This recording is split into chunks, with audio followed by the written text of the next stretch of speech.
RSS ఏంటంటే ఈ దేశంలో కులగణన అనే అంశం మనం బయట తెచ్చినాం అనుకో, హిందూ మతం కులాలుగా ఖండాలుగా విడిపోతుంది వాళ్ళ ఉద్దేశం. అసలు ఆర్ఎస్ఎస్ హిందూ మతం అనేదే సమాజాన్ని విచ్ఛిన్నం చేసింది కదా, కలవకుండా చేసింది కదా. నిచ్చరమెట్ల కుల వ్యవస్థను తయారు చేసింది ఎవరు? హిందూ మతము అంతకు ముందు ఉండేటటువంటి మనువాదం వీళ్ళే కదా పెట్టింది, మనమేం పెట్టలేదు. ఇప్పుడు మీరు ఏ ఊరు కనబోండి, బీసీ కులస్తులని కానీ ఎవరైనా పిలిచి అడగండి, మీరు ఏ కులం అంటే చెప్తారు, ఏ మతం అంటే పెద్దగా పట్టించుకోరు, అది పెద్ద ప్రభావితమైనది కాదు. కానీ నార్త్ ఇండియాలో ఉండేటటువంటి బీజేపీ నాయకులు జై శ్రీరామ్ పేరుతోటి అన్నిటితోటి వినాయక చవితి పేరుతోటి హిందూ మతంగా తయారు చేయాలని చూస్తారు.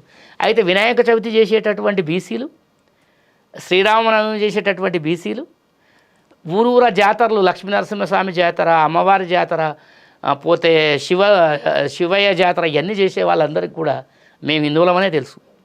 వాళ్ళు రోజు పొద్దున్న లేస్తే బొట్టు పెట్టుకుంటారు, గుడికి పోతారు, శ్రీరాముడి దగ్గరికి పోతారు, ఆంజనేయ స్వామి దగ్గరికి పోతారు, శివుడి దగ్గరికి పోతారు, తిరుపతి వెంకన్న కాడికి పోతారు. ఈరోజు అయోధ్యకు పోయేటోళ్ళ 99% బీసీలే ఉంటారు. ఇప్పుడు పూజారి ఉంటాడు, గుడి బతకాలంటే బీసీ అన్న ప్రధానంగా. ఇప్పుడు గుడి బతకాలన్నా, గుడిలో పూజారి బతకాలన్నా, ఆ పక్కన ఉన్న వ్యాపారం నడవాలన్నా, బీజేపీ పార్టీ బతకాలన్నా బీసీలే కావాలి. బీజేపీ పార్టీ వాళ్ళకు తెలిసి ఆడుతున్న నాటకం ఇది. ఏంటంటే ఈ దేశంలో 100కు 100, 100కి 100% హిందువులు ఎవరు? బీసీలే కాదని చెప్పమనండి. వాళ్ళు 100% బీసీలే ఉంటారు. హిందూ మతాన్ని మోసేది బీసీలే. వీళ్ళ సంపాదనలో సంవత్సరంలో 10 నుంచి 20% సంపాదన గుళ్ళకు, గోపురాలకు, ఈ వీళ్ళు చేసుకునే ఫంక్షన్లకు, దావతులకు ఇటుకే ఉంటాయి. అది ప్రధానంగా నేనేమంటానంటే, వాళ్ళు ఎప్పుడో సక్సెస్లో ఉన్నారు, బీసీలని సాధించి ఇంకా కింది కులాలను సాధించి నిలబడ్డారు. వాళ్ళే కొట్టుకుంటారు, అబ్బా ఏం కొట్టుకుంటారో మన గురించి అనిపిస్తారు, మళ్ళీ వాళ్ళని నిలబెట్టేటట్టు చేస్తారు మనతోటే. నేనేమంటా అంటే, అనాదిగా వాళ్ళు మనల్ని ఆడుతందుకే తయారయ్యారు. మనలో ఉన్న నాయకులు ఎప్పుడో బీసీ బాగోగులు, బీసీ రాజ్యం లక్ష్యం, బీసీల సంక్షేమమే ముఖ్యమని వచ్చి ఇవాళ కాదు ఎప్పటి నుంచో వచ్చి అధికారంలో ఉన్నారు. ఆ తర్వాత అధికారాలు పోయినాయి, తర్వాత చీలికలు పేలికలు అయ్యారు. ఇన్ని సంఘాలుగా ఎందుకు మారుతున్నారు బీసీలు? ఇంత అవగాహన ఉంది. ఇప్పుడు మీతో సహా బీసీలకు ఏం కావాలో కరెక్ట్గా తెలుసు, బీసీలు ఏం చేస్తే రాజ్యంలోకి వస్తారో కరెక్ట్గా తెలుసు, ఏం లేక రాజ్యంలో లేరో కరెక్ట్గా తెలుసు. మరి మీరెందుకు జాతరల దుకాణాల లెక్క ఆయనో సంఘం, ఈయనదో లింగం, ఆయనదో రంగం, ఎందుకు మీరు ఒక్కటై ఉండరు అంటున్నా. ఇప్పుడు వెలమ సంక్షేమ సంఘం ఉంది, వెలమలలో 6 సంఘాలు ఉన్నాయి, వాళ్ళు ఉన్నది 0.5%. రెడ్లల్లో కూడా కొన్ని 100 సంఘాలు ఉన్నాయి, ఉండొచ్చు. వాళ్ళంతా డెవలప్ అయ్యారు కదా. అయితే ఈరోజు బీసీ వాదాన్ని నిలబెట్టాలంటే ఊరికో సంఘం కావాలి. నేను అనుకున్నా ఊరికో సంఘం కావాలి. ఎటువంటి సంఘం కావాలంటే, సాయుధ పోరాటంలో గుత్పల సంఘాన్ని ఏర్పాటు చేసింది బీసీలే. గుత్పల సంఘాలు కావాలి ఊర్లలో బీసీలు. ఇప్పుడు ఎంఆర్పిఎస్ గుత్పల సంఘం ఉంది ఊర్లలో. ఎంఆర్పిఎస్ ఒక మాదిగా మిత్రుడి జోలికి పోవాలంటే గుత్పలు వేసుకొని మన వాళ్ళు 100 మంది వస్తారు. మా ఓన్నేమో అంటే ఏమో రా మా కులపోని చెప్పి. బీసీలలో కూడా ఏ కులానికి ఆ కుల సంఘం గ్రామీణ స్థాయిలో పెట్టాలి. 100 సంఘాలు కాదు, 1,00,000 సంఘాలు పెట్టాలి. 12,700 గ్రామాలు తెలంగాణలో ఉంటే 12,700 బీసీ సంఘాలు, 12,700 ప్రతికూల సంఘం కావాలి. ఉన్నప్పుడే ఇప్పుడు ఆర్ఎస్ఎస్, బీజేపీ వాళ్ళు ఏం చేస్తారు, కింది స్థాయిలో బూత్ కమిటీలు వేస్తారు చూడు, ఆ బూత్ కమిటీ స్థాయిలో సంఘాలు పెడతాం.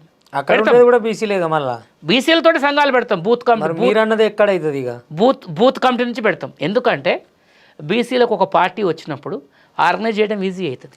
బీసీలకు పార్టీ ఎప్పుడు వస్తుంది? త్వరలో వస్తుంది. నాయకుడు వస్తాడు. ఎప్పుడు నాయకుడు వస్తాడు? మీరు ఆల్రెడీ ప్రధాన నాయకుడు ఆర్ కృష్ణయ్య నుంచి విడిపోయారు, ఆయన కింద జాతుల శ్రీనివాస్ విడిపోయిండు, మళ్ళీ మీరు అయ్యిండ్రు, ఇంకా చాలామంది ఉన్నారు, కొత్తకొండల శ్రీలక్ష్మి, వాళ్ళు వీళ్ళు ఇట్లాంటి వాళ్ళు పేర్లు చెప్పుకుంటూ పోతే లెక్కకు కూడా దొరకరు. ఉన్నారు 1000 మంది ఉన్నారు, 1000 మంది నాయకులు. మరి ఇన్ని 5,000 మంది నాయకులు ఎప్పుడైతుంది? కృష్ణయ్య గారి నుంచి మేము విడిపోయినాము అంటే తెలంగాణ కోసం తప్ప. ఇప్పుడు శ్రీనివాస్ గౌడ్ అంటే మొన్న 10 ఏళ్ళ ఓడిపోయింది, మేము 2008లోనే బయటకు వచ్చేసి. కృష్ణయ్య గారు వచ్చారు, జనం బీసీలే నమ్మి ఓట్లు వేసిరా, నియోజకవర్గం వేసిందా, చట్టసభల్లో ఉన్నావు, బీసీలకు ఏం చేసినావు అనే ప్రశ్న దగ్గర నుంచి మొదలు పెడితే ఇప్పటి వరకు బీసీల ఐక్యత జరగలేదు. ఎందుకు అంటున్నా? 100% ఐక్యత జరిగింది.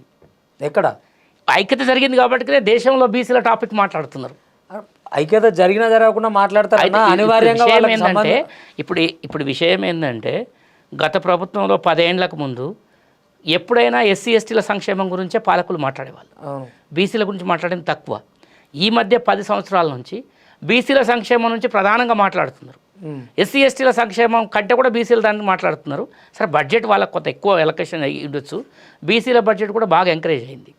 మీరు గత మన తెలుగు రాష్ట్రాల్లో ఉండే బీసీ ఉద్యమాలకు నార్త్ ఇండియన్ బీసీ ఉద్యమాలకు మీరు కంపేర్ చేయండి. నేను హర్యానా లాంటి స్టేట్స్, రాజస్థాన్ లాంటి స్టేట్స్, పోతే ఉత్తరప్రదేశ్ లాంటి స్టేట్స్, ఉత్తరప్రదేశ్లో బీసీ ముఖ్యమంత్రి బీసీ పార్టీ ఉన్నప్పటికి కూడా మన బడ్జెట్తో పోలిస్తే వాళ్ళ బడ్జెట్స్ తక్కువ. తర్వాత వెల్ఫేర్లో మనతో పోలిస్తే వాళ్ళు చాలా తక్కువ. ఇక్కడ ఉన్నట్టు గురుకులాలు, ఇక్కడ ఉన్నట్టు హాస్టల్స్ అవన్నీ లేవు అక్కడ. మీరు చూడండి, నెట్లో చూడండి. మీరు అన్నట్టు ఇంత బెటర్మెంట్ కంపేర్ చేస్తున్నారు కదా, మరి ఎందుకు ప్రధానంగా ఇప్పుడు ఇవాళ రజకులు పోయి మేము ఎస్సీలో కలుస్తామంటున్నారు, ముదిరాజు వాళ్ళు వచ్చి అంత పెద్ద జనాభా ఉండి వాళ్ళ వాటా ఎక్కడొచ్చింది, అధికారంలో ఏంది అనేది పక్కకు పెడితే బీసీఏలో మేము కలుస్తామంటున్నారు. ఆల్రెడీ ఆర్థికంగానో ఇండస్ట్రియల్ ఎంతో కొంత ఇప్పుడు బీసీఏలో ఉన్న దాంట్లో కంటే ముదిరాజులు బాగానే ఉన్నారు. అటువంటి వాళ్ళు వచ్చి కూడా మళ్ళీ బీసీఏలో కలుస్తామంటే వీళ్ళకే ఉద్యోగాలు దిక్కులేవు.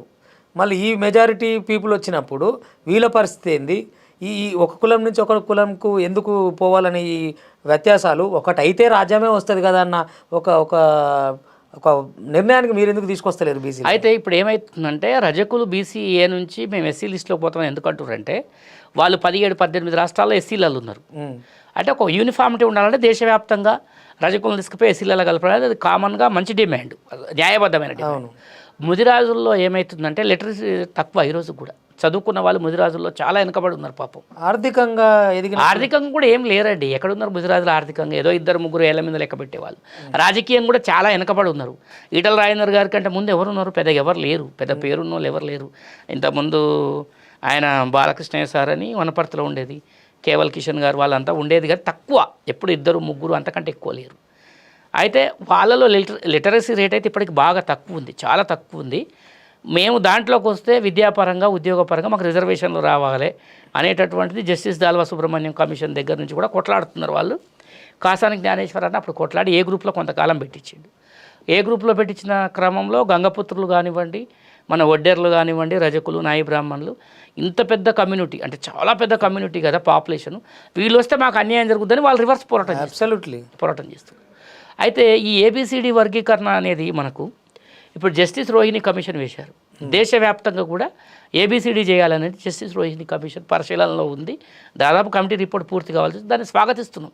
ఇప్పుడు బీసీలుగా మనకు ఈ రిజర్వేషన్ కావాలి, ఏ గ్రూప్లో ఉండాలి, బి గ్రూప్లో ఉండాలి, చిన్న విషయం అది. ఒక పెద్ద డిమాండ్ కాదన్న. అంతర్గతంగా బీసీల్లో సమసిపోవాల్సిందే ఇది. మీరు చిన్నదంటారు, అంతా ఈక్వాలిటీ అని వస్తే రాజ్యమే వస్తుంది కదా. ప్రధానంగా ఈక్వాలిటీగా మీరు అన్నది కరెక్టే, ఈక్వాలిటీగా ఏ కమ్యూనిటీలో ఉండదు.